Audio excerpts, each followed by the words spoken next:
around 7:30 p.m. ay naroroon na ang mga bisita liban kay Miss Irish di matibag. Kanina pa dial si Frank sa cellphone ni Lexus pero ayaw sumagot. Lintik na Lexus naman to oh. Ano na naman kaya ang pinagagawa niya? Galit nitong sabi na nakapalibot ang mga nag-a-assist sa kanyang kasuotan na tila ikakasal. Sa kabilang dako, sarap talaga ng kakanin na to, Aling Rosa. San po nyo to binibili? Tanong ni Lexus na abala sa paglamon kasama ang sangkaterbang Alipores. Ako rin ang gumagawa niyan. Talaga po? Abaye, maswerte pala kami. Nagtaka ang Ale. Ha? Bakit? Kasi kung sakaling maging biyanan kayo ni Mr. Del Fuega, malamang makakamerienda din kami ng mga ginagawa niyong kakanin. Sagot nito. Alanganing ngumiti sa Aling Rosa habang pinagmamasdan ang mga bodyguards kung paano lantakan ang inihanda niya. Ibebenta sana niya iyon bukas, kaso naubos na ng mga ito. Di kalaunan ay nakita ni Lexus ang wall clock na mag-aalas 8 na pala. Napalunok siya sa kakinapa ang cellphone. The party is about to start. Nang wala siyang makapa ay nagmadali siyang lumabas. Ngunit bago lumabas ay dinampot muna niya ang huling cassava cake sa plato. Hoy, sa amin na yan. Dami mo nang nakain. Reklamo ng mga kasamahan nito, ngunit hindi siya nakinig. Pagkabukas ng pintuan ng sasakyan ay nakita niya ang cellphone na nakalapag sa driving seat. Nang buksan niya ang cellphone ay doon niya napagtanto ang dami ng missed call ng boss niya. Patay ako nito. Anito sa sarili. Tinawagan niya si Frank na isang ring pa lang ay nasagot na ng binata. Asa na kayo, lintik ka? Malapit na mag-start ang selebrasyon tapos wala pa kayo? Bulyaw ni Frank. Boss, pinaulit po kasing bihisan si Miss Irish. Hindi kasi niya isinuot ang unang dress na binili ninyo. Paliwanag niya. Whatever, bilisan na ninyo. Huling sabi nito, saka ibinaba ang cellphone. Sa kwarto, binibihisan na siya ni Georgia. Naka-curls ang mahabang buhok at pang night party talaga ang makeup nito. Nang nasa banyo siya, ay isinuot ang dress at nagbihis na rin si Georgia. Dahil mabilis mag-makeup ang kaibigan nito at ni Antonia, ay nauna pa silang natapos. While Irish ay hindi kayang lumabas. Kinatok na siya ni Georgia. Girl, labas ka na riyan. We need to go na, sabi ni Lexus. Oo nga, baka mahuli tayo at wala na akong maabutang gwapito na single doon. Segunda ng baklang si Antonia. I don't wanna go out unless may balabal ako. Sagot ni Irish. Girl naman, ano ba pakuluyan? Bilisan mo na, baka pagkamalan pa tayong kulto. Kulto girls, tama siya sis. We need to wear balabal para di ma-expose ang maladyosa nating ganda. Inismira niya si Georgia habang si Irish ay napapalunok dahil hapit na talaga ang dress niya. Idagdag pa na di siya sanay. Pakiramdam niya ay ang taba-taba niya na tila lumubo ang puweta nito at dibdib. Kalahati ng boobs kasi niya ay nakikita. Tila nahuhubaran. Mas lumakas ang katok. Sige na, ito ng balabal. Kahirap-hirap namang maging birhen. Magpavaksin ka na mamaya kay Sir Frank para masanay ang katawan mo. Tutal, soon to Mrs. Del Fuega ka na. Sabay tawanan sila ni Antonia sa labas. Sumimangot naman si Irish dahil sa pang-aasar ng dalawa.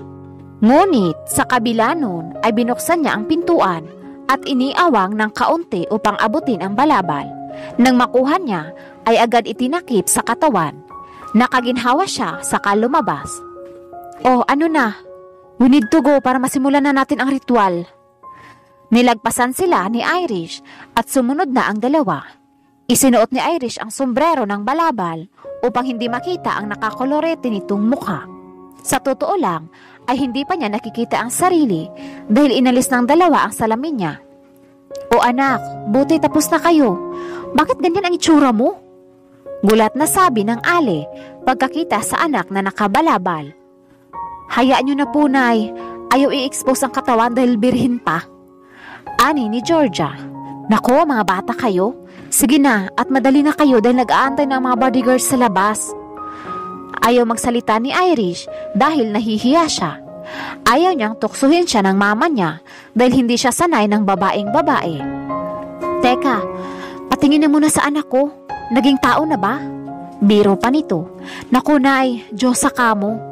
Sagot ni Antonia. Nang harapin ang anak, ay nakita niya ang nakayukong mukha ng dalaga. Natuwa siya. Dalaga na talagang anak ko?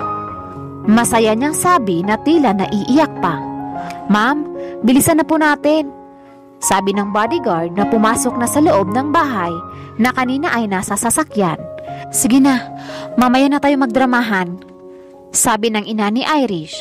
Nagpaalam na sila at sumakay sa sasakyan. Excited ang dalawa habang si Irish ay kabadong-kabado. Sa party, nagsalita na ang MC para sa unang pagbungad habang si Frank ay hindi mapakali at palakad-lakad sa backstage. Naririnig nito ang MC at maya-maya pa ay ipapatawag na siya. Why are you so nervous, my grandson?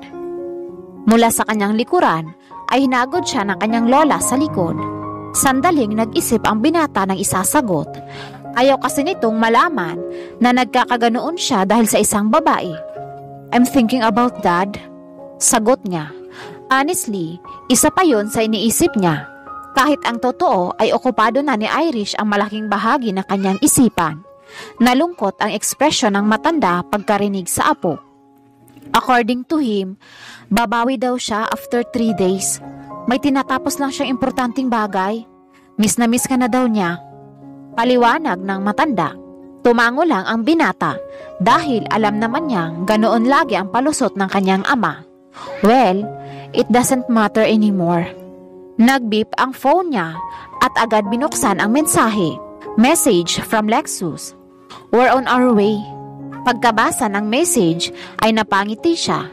Nawala ang kabang na darama na kanina ay kumukuryente sa buong sistema niya. Oh, anong meron at sumigla ka ata? Nagtataka ang tanong ng matanda. Thanks, Grandma. You're always there for me. Niyakap nito at hinalikan upang hindi na magtanong ulit. Now, let's give an applause to the handsome celebrant of this night, Mr. Frank Del Fuego. Tinatawag ka na, apo. Tumindig ng maayos ang binata at inayos ng nag-a-assist sa kanya ang coat.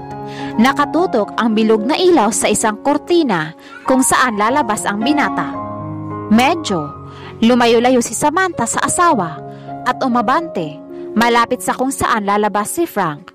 Gusto niya ay siya ang unang makikita nito. Si Luis namay patingin-tingin sa paligid upang hanapin ang dalagang napupusuan, ngunit wala siya. Paparating na raw si Irish. Bulong ni Taylor sa di mapakaling si Luis. Magkakasama sila sa iisang table nila Mr. Baygon. Kumalma si Luis dahil sa nalaman. Ang buong akala niya ay hindi na niya masisilayan ang babae. Pakiramdam niya ay miss na niya ang dalaga dahil simula ng araw na ihatid niya ito ay hindi niya mayayang lumabas dahil sandamakmak na trabaho nito.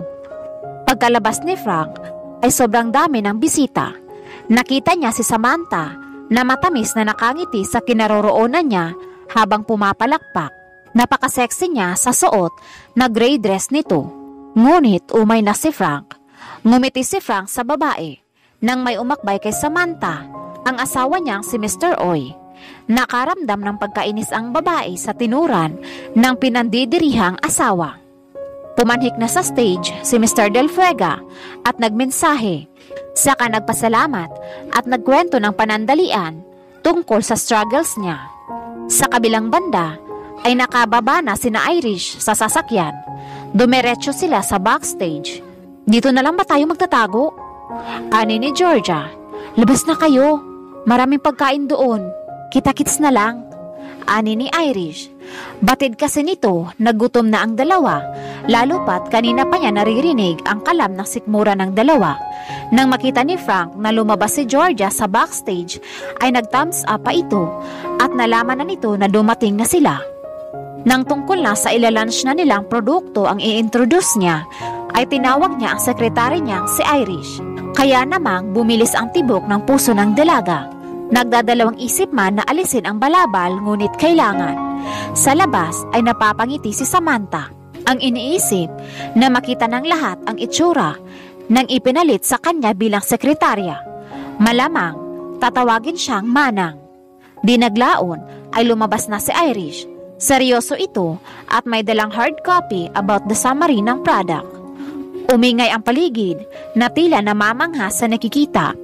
Hindi sila makapaniwala na modelo pala ang sekretary ni Mr. Frank Del Fuega na si Irish. Hindi makalingon sa maraming tao ang dalaga. Napatigil naman sa paglamon si Georgia at Antonia na nakatayo sa tabi ng buffet nang makita ang kaibigan. Hindi kasi nila nakita ang dalaga na suot ang dress nito. Bakat ang perpekto nitong katawan na hapit na red dress na may shimmer pa. Lalo na't iyon ang pinakamahal na dress ng Luciana's collection. Pati si Mr. Oy ay napatulala sa magandang dilag na si Irish. Tila nagbago ang pagnanasa mula sa asawa, habang si Samantha ay hindi makapaniwala. Looking at the loose young secretary wearing the expensive dress from Luciana's collection. For sure, binigay yun ni Frank sa kanya. Walang panama ang porma niya ngayong gabi. Si Luis ay napapangiti sa nakikitang babae na umakyat sa stage. She looked gorgeous. Ang Irish na maayos. Maganda na nga siya.